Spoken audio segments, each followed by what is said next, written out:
Buongiorno. Welcome to Angela's Kitchen. I'm Angela. Today we're going to be working with tape number 7, which is one out of a series of 12. And this is going to be a seafood tape. The first recipe that we're going to make will be brodetto di pesce, which is a seafood stew made with 4 or 5 different qualities and kinds of fish, namely mussels or clams or sole or filet or halibut. The idea is to get different textures and different tastes in the fish, and the more variety you have, the more delicious it will be. The second recipe will be gamberi alla casalinga, which means shrimp home style. The third will be vongole in bianco con linguine. Vongole are clams, and we're going to be making a white sauce and pouring it over linguine, which is also delicious. Our first recipe will be our seafood recipe. First, we're going to need a 12-inch deep skillet with a cover, a wooden spoon for stirring, and prior to that, I had cleaned the mussels for you using a stiff brush and cold running water. I reserved one. These are all clean, but I reserved one with the beard. They call this a beard, and if you pull this out, the beard is removed easily. However, I also reserved one that was open. Any mussel that is open, if upon agitating it does not close, should be discarded because it's not alive. Shellfish must be alive if it's to be used for eating purposes. I cleaned 1 pound of medium-sized shrimp. These have also been dried, towel dried, so that they will not splatter when I put them in oil. So then we have 1 pound of mussels. These were 3 bluefish, and I had the fish produce man dress them for me and cut off the tails and the heads and take out the innards, as you see. And out of 3 fish, we have all of these portions, which are cut into large chunks. This was 1 large fillet of haddock, which I have also cut into large chunks. Now, you can use 4, 5, 6, 7, 8 varieties of fish, and the more variety we have, the tastier it will be. I was going to use clams today, but the clams were rather large. In order for us to use clams, they must be the small cherry stone clams. I would also have added cherry stone clams, but the variety that they had were the large ones. They only had 1, which was the right size. Cherry stone clams are very, very tiny, and in order to use them in our seafood stew, we put them in clam shells and all. If you do that with these, first of all, they would take too long to open. Secondly, they would toughen. So I've opted not to use them at all. All right, so we're using 4 varieties here, although you can use as many as you like. First, for the ingredients, we will need 1/2 cup of olive oil, 3 large cloves of garlic, but I have left them whole because we're not going to leave the garlic in the cooking. We'll remove them as soon as they turn golden brown. 1 medium sliced onion, which I've made into slivers. This is 1 red bell pepper, and I've left a portion of it so that you could see the webbing inside, which I remove because the webbing, when it cooks, turns bitter. And we'll add this. So this is the equivalent of 1 whole red bell pepper. You can also use a green bell pepper if the red bell peppers are not in season or not available. Red bell pepper, or what they call cubanelles, which are the long peppers. Now, these are not hot. These are sweet, too. And they have a very, very fine flesh, which cooks more rapidly than the green bell pepper. This is 1/4 cup of red wine vinegar. And here we have the equivalent of 1 pound or 1 can of Italian plum tomatoes. Those are the long, elongated tomatoes, which I have cut into large, chunky pieces, and I've reserved also the juice. I did not throw away the juices. 2 teaspoons of salt, or to taste. This is 2 cups of chicken stock. Now, I know if you come home from a busy day's work and you don't have chicken stock in your freezer, you're going to say, well, how am I going to use this?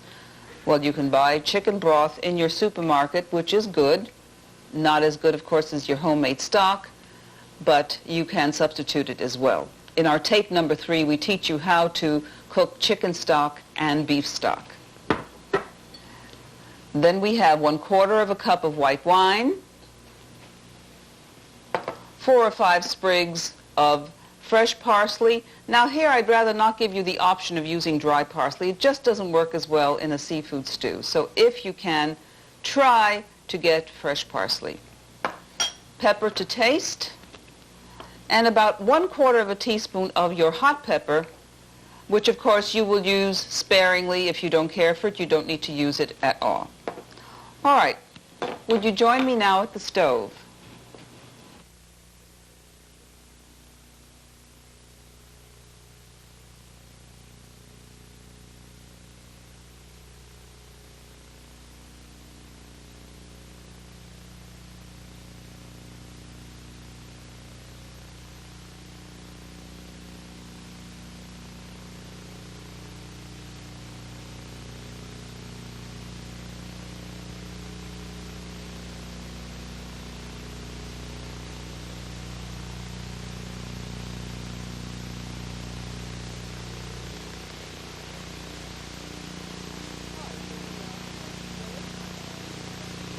All right, here we are with our skillet. I'm going to turn the heat to high, and I'm going to add my oil, which is your 1/2 cup of olive oil.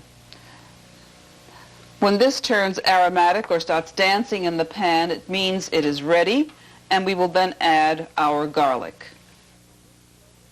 Our oil is ready. I'm going to lower the heat to medium-high and add the garlic.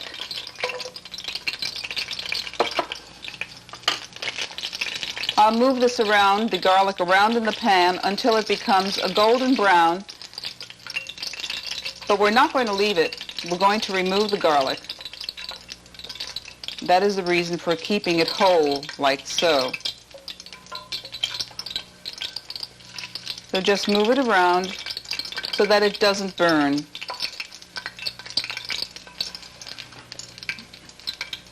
Smell is luscious.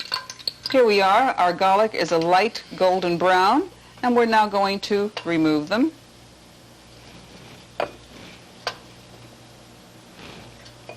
At this point, I'm going to add the onion, which is about a medium-sized onion, and my bell pepper.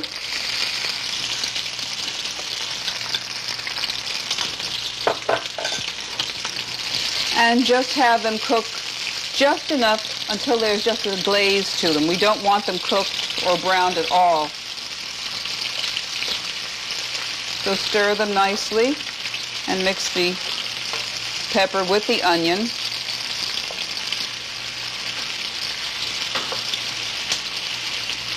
Until they become slightly limp. The onions and peppers now have a nice glaze to them. At this point, I'm going to raise the heat to high because we are going to add our wine vinegar. Remember, that was 1/4 cup to the mixture here. And we want all of that to evaporate, don't we? Oh, it smells great. As soon as that vinegar has evaporated, which shouldn't take more than 20 seconds or so, we then add our tomato and our salt if you're going to add salt. Now, seafood needs to have a little salt. I don't usually cook with too much salt, but seafood does need just a little bit of salt, so we will be adding about 2 teaspoons to this. All right, if you look into the pan, you'll see that there's no red wine look. It has all evaporated. I'm now going to add my tomato. Remember, that was 1 pound of tomato that I've cut into large chunks. The heat remains on high for a few seconds. I'm adding my 2 teaspoons of salt.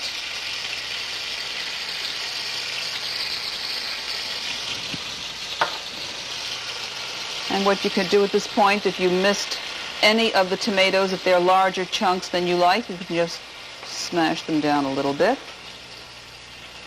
Now remember, our heat is now on high. As soon as this starts simmering nicely, we will lower it and we will give it 5 minutes for the tomato just to cook through. All right, it's taken our brodetto about 30 seconds to reboil. At this point, I'm going to add the fish according to the length of time that it requires for cooking. So first we'll put in our blue fish.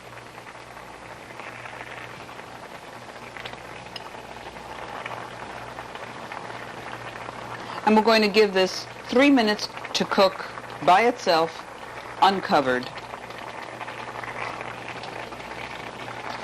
I'll just place them around. Since this is boiling nicely, I can lower the heat to medium-high and give it 3 minutes on the stove. Our 3 minutes are up, and next we're going to add our fillet of haddock. Bearing in mind, you can use any fish that's in season, sole, flounder, cod, what have you. But this seemed especially nice yesterday, and so I decided to try the haddock today. And this is one large fillet, and I cut it into about 9 pieces, I think. You see about the size. It's nice and thick.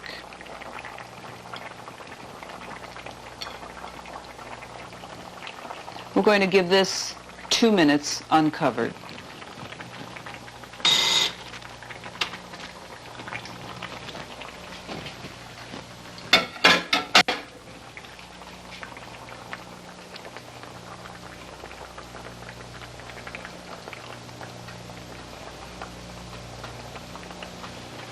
All right, our 2 minutes are up for our haddock.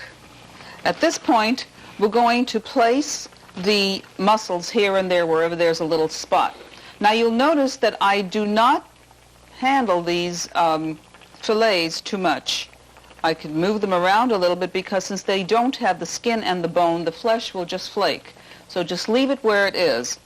You can move around the bluefish if you like. Now I'm going to settle in the mussels wherever I find a spot for them.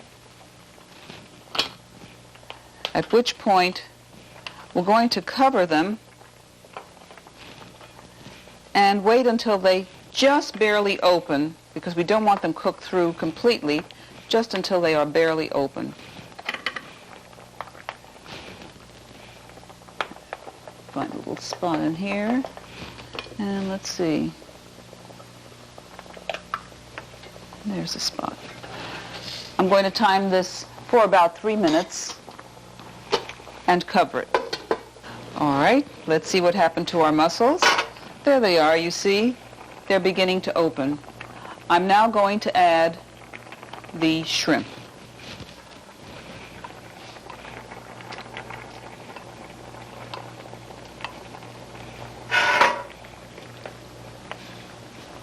Just place them evenly around the pan. There we go.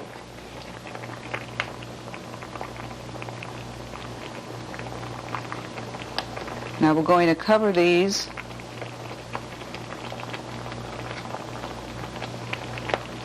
for just about a minute. We just want them to turn pink.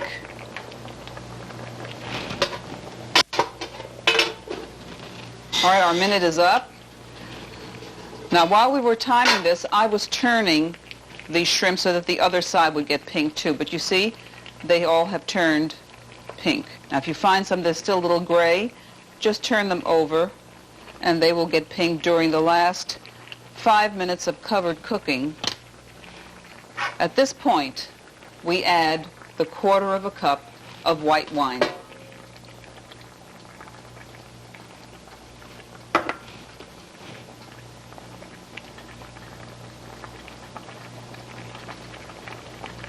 Now we're going to cover this, as I said, and let it simmer gently for 5 minutes.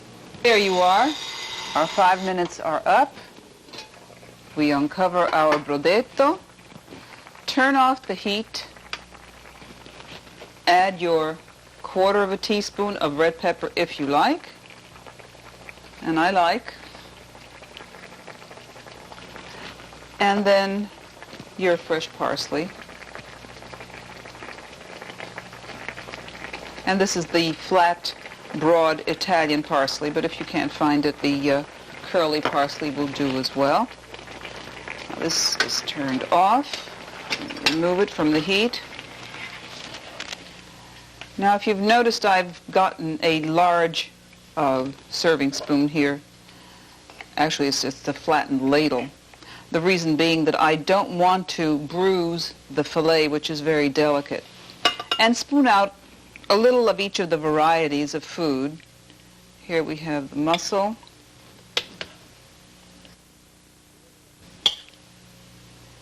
There's a bluefish.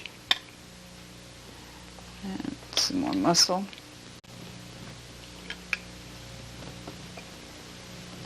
There. Shrimp.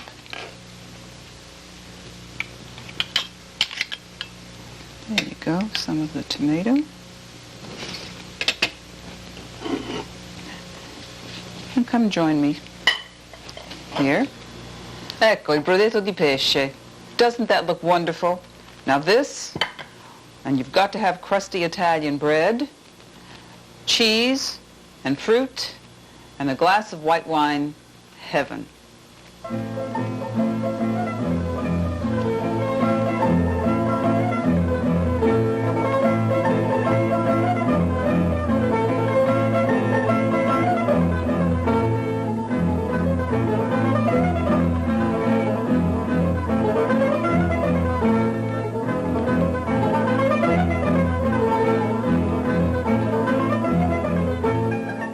Well, here we are again.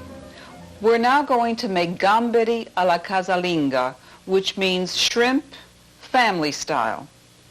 Here we have 2 pounds of medium-sized shrimp, and we're going to cook them in the same pan that we cooked our brodetto in, which is a deep 12-inch skillet, and a wooden spoon for stirring. I do not use metal against metal. It renders a kind of a flavor to the food which we don't want. All right, then we would need 4 tablespoons of olive oil, 2 whole cloves of garlic, 4 shallots, and these are shallots. Their taste is somewhere between an onion and garlic, and it's really nice. You ought to try it if you've never used it before. 1 tablespoon of capers, which you can get either in your Spanish department, Spanish food, or international food department. And it comes in a glass jar. This is the juice of 1 fresh lemon. However, if you don't have fresh lemon, 2 tablespoons of the reconstituted juice will do as well. 1/4 of a teaspoon of oregano. 1/4 of a teaspoon of peppercorns. 1/2 teaspoon of salt. 2 tablespoons of fresh parsley. And try not to use the dry. It really doesn't go well with your fresh seafood. This is a fresh lemon cut into wedges for garnish. And here we have 1 tablespoon of fresh dill for garnish as well. Now, if you're using your dry dill, just use 1/2 teaspoon. All right, would you join me at the stove now?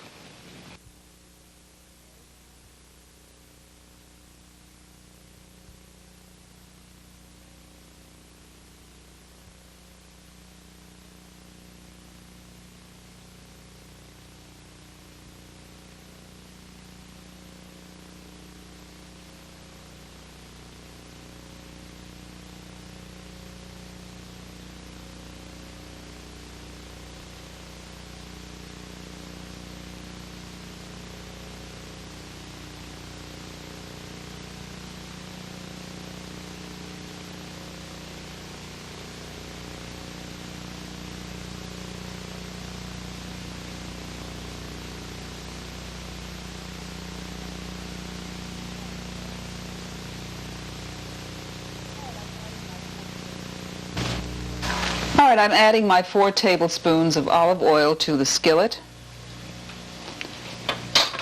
And I'm going to raise my heat to high. Now, once the oil becomes aromatic, we will then add our 2 cloves of garlic, which we will just wait to turn golden. brown and then remove them. All right, the oil is now aromatic and dancing in the pan, and if you listen carefully you can hear it. I'm going to add the 2 cloves of garlic, and this will take perhaps 2 or 3 minutes for the garlic to turn a golden brown. I'm going to time that. All right, bear in mind that the garlic is cooked over medium-high heat, and it will take about 3 minutes for it to brown. And here it has browned, and I'm discarding it. At this point, still at medium-high heat, I'm going to add my 4 shallots.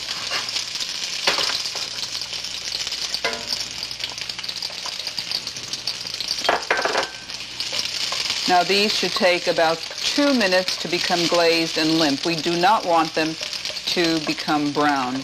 So I'm going to time that, 2 minutes. All right, there we have the shallots. They're nicely translucent. Let's turn off the timer. At this point, we're going to add our shrimp, again over medium-high heat. Now these shrimp have been drained on paper towels after being cleaned.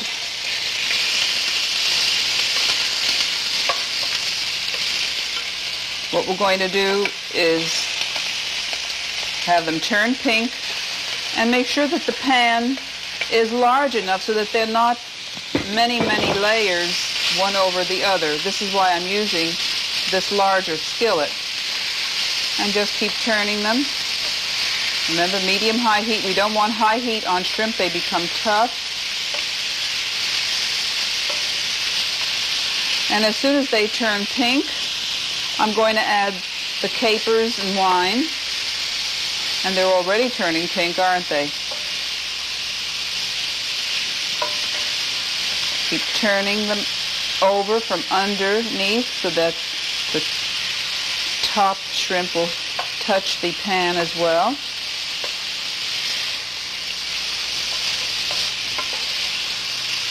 And we are ready now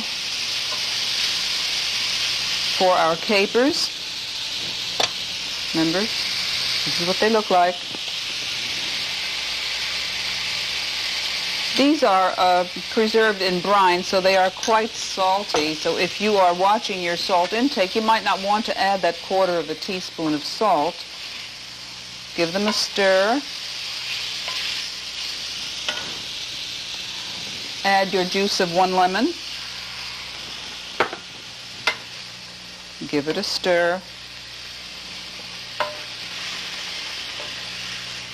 And actually, while these are continuing to cook, you can add all of the other ingredients, giving each a stir in turn. This is my oregano. Stir.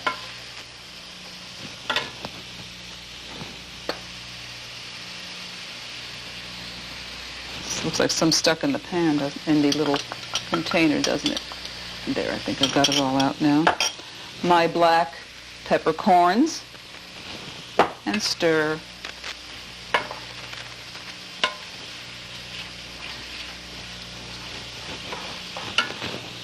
This is the 1/4 teaspoon of salt, and you have the option of either to use it or not. Notice I'm not going to give it a turn on the pepper mill because we do have the peppercorns here. And lastly, when these are finished cooking, we will put our fresh parsley for garnish and our dill. Now this will take 3 minutes cooking gently and turning it from time to time. I'm going to time it for 3 minutes on the stove. 3 minutes of cooking time are up. Turn off the timer, turn off the heat, add our parsley, give it a twirl.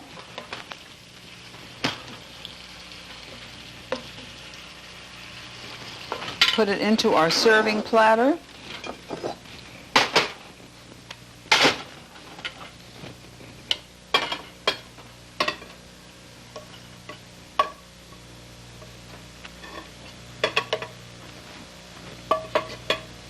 I'm doing this with my left hand so you can see.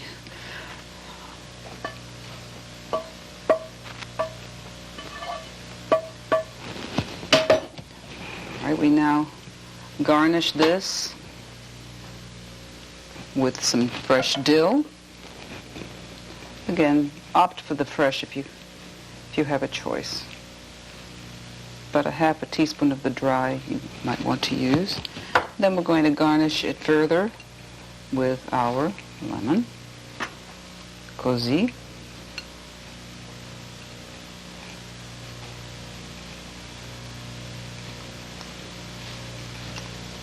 And there's a lot of good juice down below where you can dip your crispy bread. Ed ecco il nostro piatto di gamberi alla casalinga, our shrimp family style. Isn't that beautiful? Again, there's lots of juice down below for crusty French bread or Italian bread.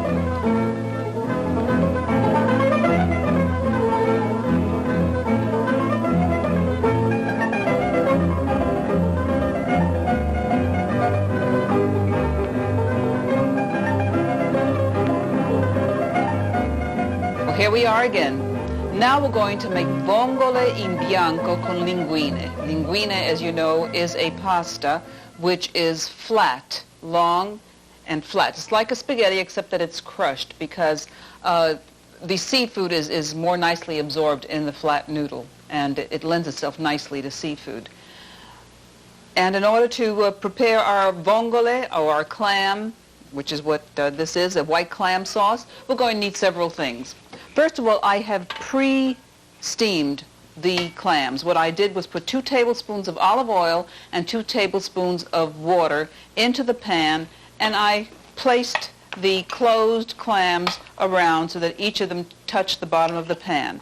Now I've cleaned some of them. I've left some of them. As soon as they open, it doesn't take more than about 3 minutes.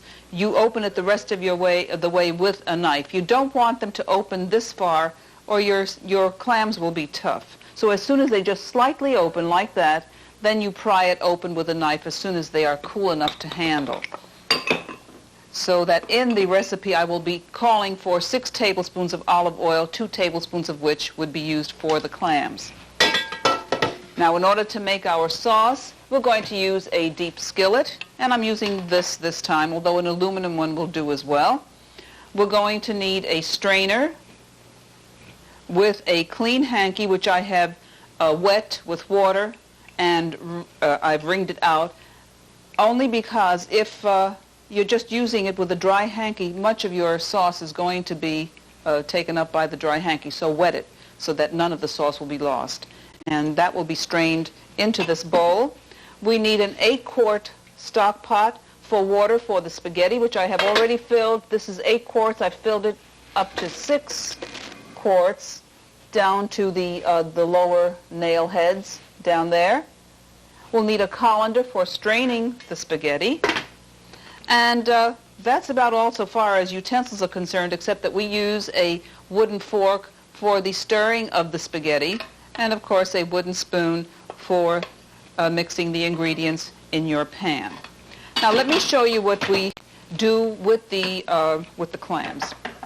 After the clam is slightly opened, I pry it open with a sharp knife, and what you do is just press down on either end, then scoop it out like so, and this is a tender little morsel, and put it into your dish that is holding the other ones. Now the clams that are in here are already diced.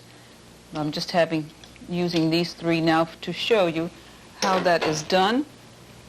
If it had been closed like so, you would press down here, press down there, then it would flip open this way. But the clam inside is still a delectable, tender morsel. Now I chop my clams by using a scissor, so what I do is simply cut it into nice sized pieces, about like that. You don't want them too small. Here's the other one, and here's the other one.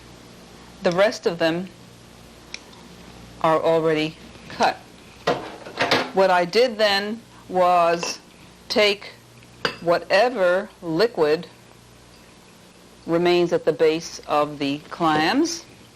And here's where the other 3 clams were that I showed you for demonstration purposes. We then transfer it to the sieve with the moistened hanky or white cloth of some kind to strain it. Because if you notice, at the base there is always some kind of sediment, and we certainly don't want that in our sauce.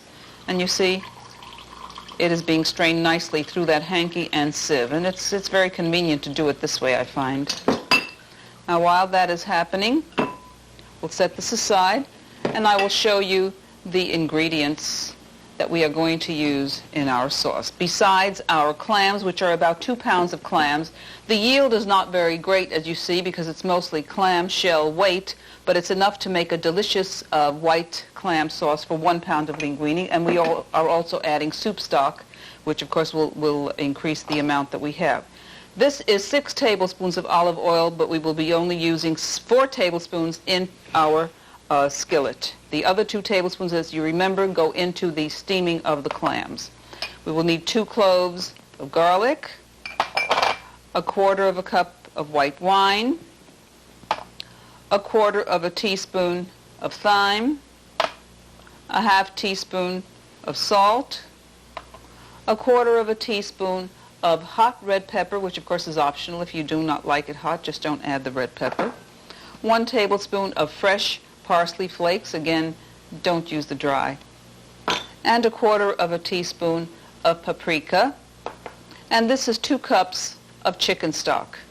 Again, just as I mentioned in our other recipe for the brodetto, if you do not have chicken stock in your freezer as chicken stock prepared, you can get the commercial cans that they sell and use 1 pint of that, and then refrigerate the rest in a glass jar for the next time, or freeze it. And then, of course, we need the 1 pound of linguine.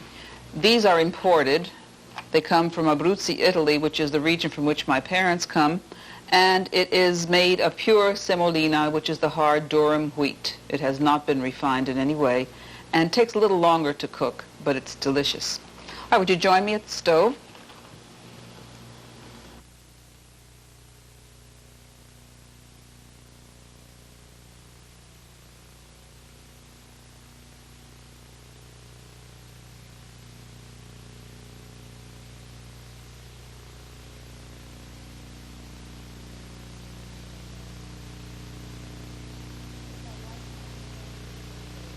Since our white clam sauce takes very little time, I've already started the water for the linguine.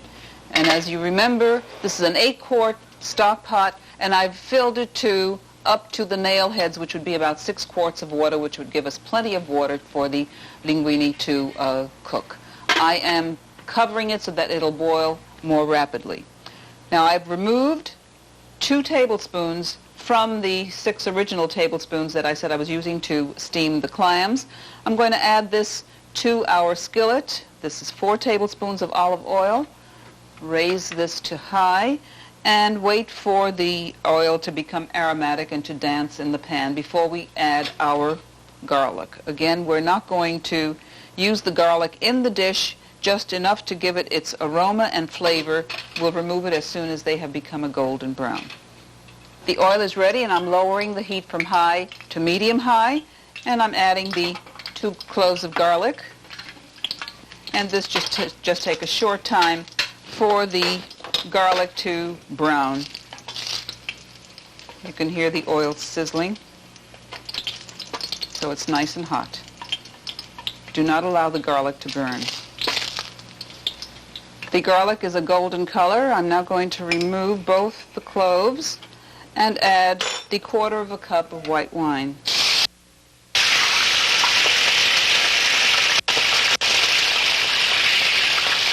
The heat is on medium-high, and if it splatters too much, just raise it a little bit away from the heat. I think what happened there must have been a little water in the pan. There you go. All right, all of the wine has evaporated. I'm now going to add 2 cups of chicken stock and let that come to a boil. So let's put this on high. The chicken stock is boiling. I now add the strained clam juice. and have that come to a boil quickly. In the meantime, we can add our it's a half a teaspoon. I think I told you a quarter earlier. It's a half a teaspoon of thyme, a half teaspoon of paprika, a half teaspoon of salt, and now that it's boiling, I'm going to lower it to medium.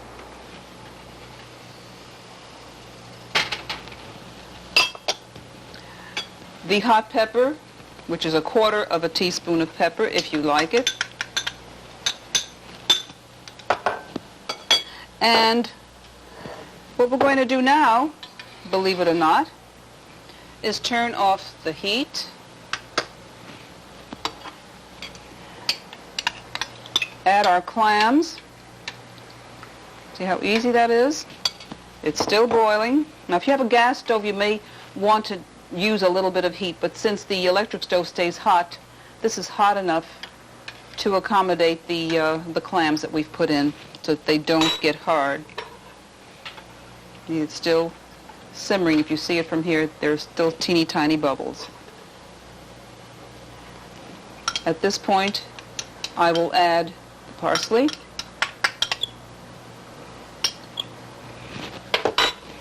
And give it a stir. And this sauce will stand until the linguine are cooked and the flavors will mingle and it'll become more tasty as it stands. Any of these sauces that we made today are really tastier if they're allowed to stand for 10 to 20 minutes. What I do usually when I make my linguine is put them into the sauce and not serve my family for about 10 minutes and then just turn it so that the linguine that have been sitting in the sauce are now on top, and the ones that had been on top get a chance to sit in the sauce, and it's delicious that way. All right, let's see what our water is doing. It's starting to smoke, and it should be boiling in about 2 or 3 minutes, and we'll have to wait for that. All right, our water is boiling nicely. We're going to add 2 tablespoons of salt for that water. And we're going to add our linguine. Now, I don't add oil to this. If you do it the way I'm showing you, they will not stick. Also, I wanted to mention that when I put the water in, it was cold water. We never use warm water. You notice I'm alternating the pattern that I'm putting the spaghetti in. These are linguine, of course, but spaghetti as well. We do that too. And then with the fork, I kind of go through the strands of linguine. That's the reason for the fork, primarily for your thin pasta, your spaghetti, spaghettini, capellini, linguine such as these, and just keep doing this. Now, when the water comes to a boil again, we're going to give it 10 minutes. On the box, the directions say 10 to 20 minutes. The lower end of the spectrum would be for your al dente, which, as you know, is the firm noodle. If you like it more cooked, of course, you just keep adding time. But you really shouldn't. You should get used to the al dente because it's really the best way to eat pasta. And you see I'm continuing to do this to my strands, awaiting the reboiling. Once it reboils, it's not necessary. What you do is just watch to see and adjust your heat so that the water doesn't boil over. Now, it is boiling again, so I'm going to start. Can you see that? I'm going to start timing it to 10 minutes and then taste. If it is al dente, we will then strain it. If I feel that it needs another half minute or so, we will give it that half minute or so. All right, 10 minutes time on these. Always boiling this way. All right, I've tasted the linguine. They're perfectly al dente. We're going to take it. Be careful that you have something to hold the handles with. Now, when you pour into your colander, and bear in mind, I have a colander with the feet so that it doesn't tip. Pour your water out a little at a time, otherwise the steam will back up into your face. So pour and stop. Pour and stop. Pour and stop. You see how that steam is coming up? Pour. There we go. And I want you to see this. There is not one spaghetti stuck in that pan, and I didn't put any oil. Take your colander and let as much water as possible drain out of your colander. Add your linguine to the platter. Now I'm reaching over here for the clam sauce. And there we go. Take my fork and just disperse this a little bit so you can see it. And this is a meal fit for a king, or a queen, or a princess, or what have you. But it's really delicious. There you are. Now we have our 3 recipes. We have our brodetto di pesce, which is our fish stew with our 4 varieties of fish. Remember, you can add as many varieties as you like. Whatever is in season, of course, is best because it's fresh. And here we have our gamberi alla casalinga, which are your shrimp, family style. And this is vongole in bianco con linguine, which is your linguine in white clam sauce. Again, any of these dishes with a glass of wine, a piece of crusty bread, a piece of gorgonzola cheese, which is pear, apple, or whatever fruit is in season, and you have a wonderful, wonderful meal. Allora, buon appetito e alla prossima volta. Hope to see you in our next tape, and it was really nice being with you today.